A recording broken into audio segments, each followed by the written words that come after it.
representative for the group Migos says rapper Takeoff was killed in a shooting in Houston. Hello, everyone. You're watching The Rundown. I'm Robin Winston. The shooting happened at a bowling alley in Houston during a private party. 2 others were hurt.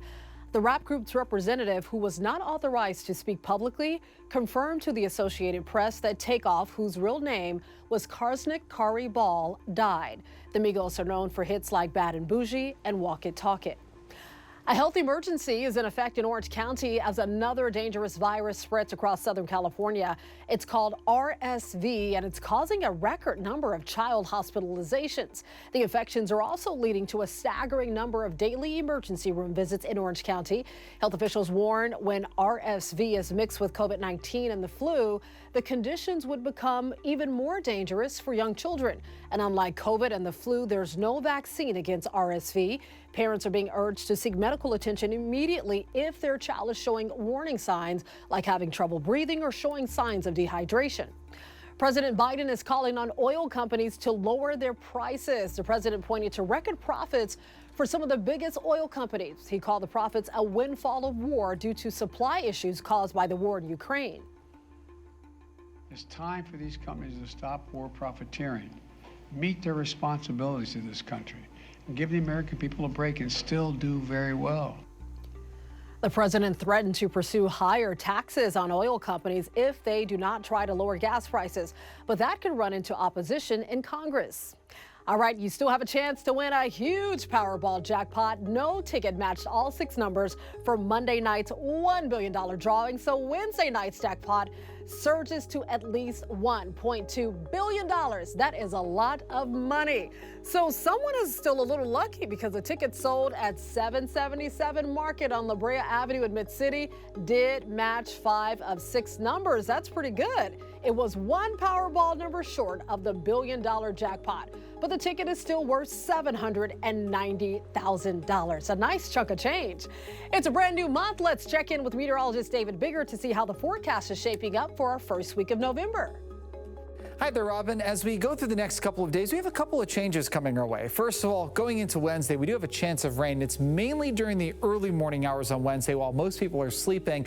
By the end of the day, it's just a hit or miss shower or two with maybe some of that chance lingering into Thursday. This is all courtesy of a big weather system that's sitting right over the west coast as we get into Wednesday. Gestures and push far down to the south, and that'll actually lead to a pretty windy day as we go into the afternoon hours on Wednesday. Then everything starts to kind of settle down weather-wise, at least as we get into Thursday and Friday. Notice that this area of low pressure is now starting to move out of the area, so still maybe a bit on the breezy side, warming up as we get into the weekend as high pressure starts to build back in. But it's not going to be for long, because as we get into Sunday, you see another area of low pressure dropping into the Pacific Northwest. That potentially for next week may drop into our region, and that'll bring some cooler temperatures once again, but that'll be for the next work week. That's a look at your forecast. Back over to you. We're getting a chilling glimpse into the brutal attack on House Speaker Nancy Pelosi's husband. Investigators say the man accused of attacking Paul Pelosi had a clear intent of hurting the Democratic leader. David DePape allegedly told investigators that he wanted to hold Nancy Pelosi hostage and break her kneecaps. The suspect is accused of bringing a roll of tape, white rope, and a hammer to the house. DePape is now facing state and federal charges, including attempted murder. We believe that he did intend to kill Mr. Pelosi at the time that he wielded that hammer in that attack. Authorities also say the attack was politically motivated. Meanwhile, Paul Pelosi remains in intensive care. The 82-year-old is being treated for a skull fracture.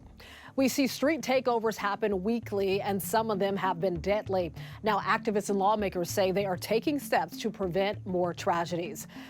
There were at least 3 takeovers in South LA Monday and one near the Beverly Center. Lily Puckett has been trying to put a stop to them ever since her 16-year-old daughter died in a street race back in 2013.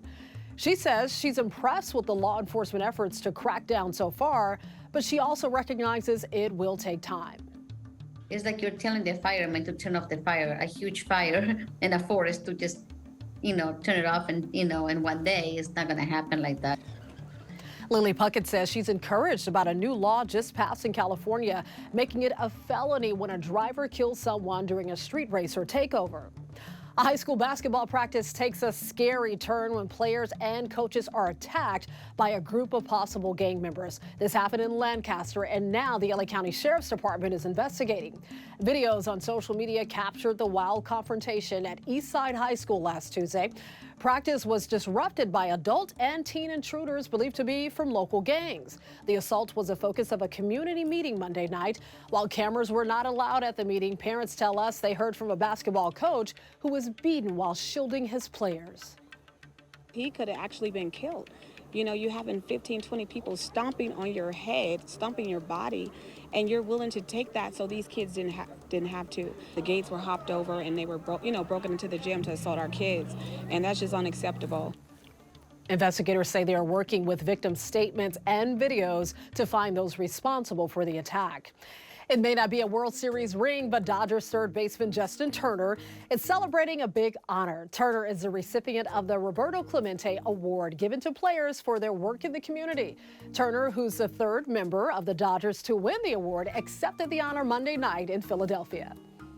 As much as there is to accomplish on this field and in this game, doing everything that we can and utilizing our platform to impact as many lives as we can is more important than anything. So this one right here will be front and center of all of them.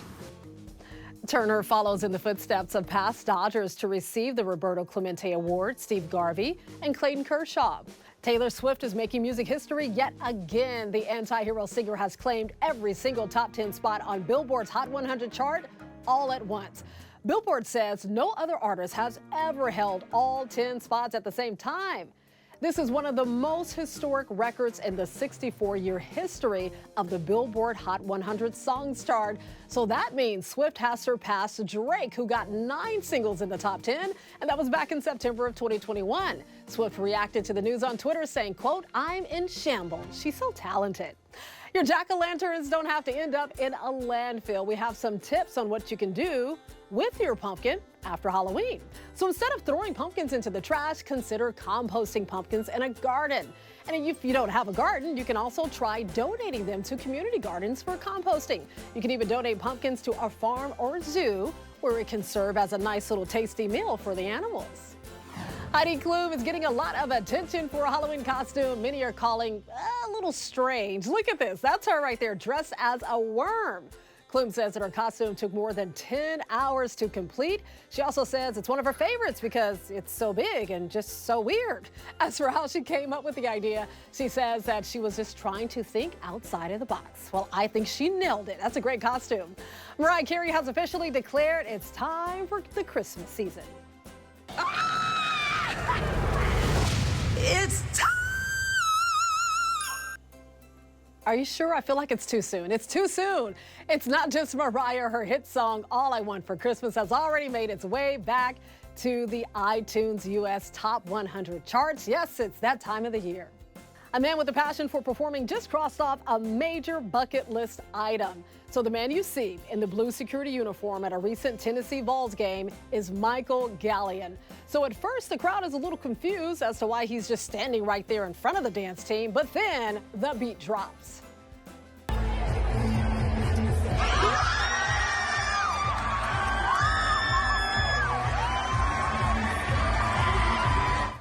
Oh, you better work it. Michael has some good moves. So he was a cheerleader in high school and wanted to continue cheering in college, but said that he was just too intimidated. The dance team's coach called him up this week with this idea, and he jumped at the chance. Oh my gosh, just to see the joy that's bringing other people, and that's one of my main goals daily, is to just make people smile, however that comes. I love this. Like, he's talented and he's so good at dancing. So on top of that, he was also committed to the role and actually worked the whole third quarter as security. My goodness, the video posted on TikTok has been viewed more than 15 million times. Great job. You can always get news and weather updates on the NBCLA app and our website, NBCLA.com. And be sure to tune into Today in LA on NBC4, weekdays 4 to 7 a.m. I'll be helping you get around with the traffic reports throughout your morning commute. I'll see you next time on The Rundown.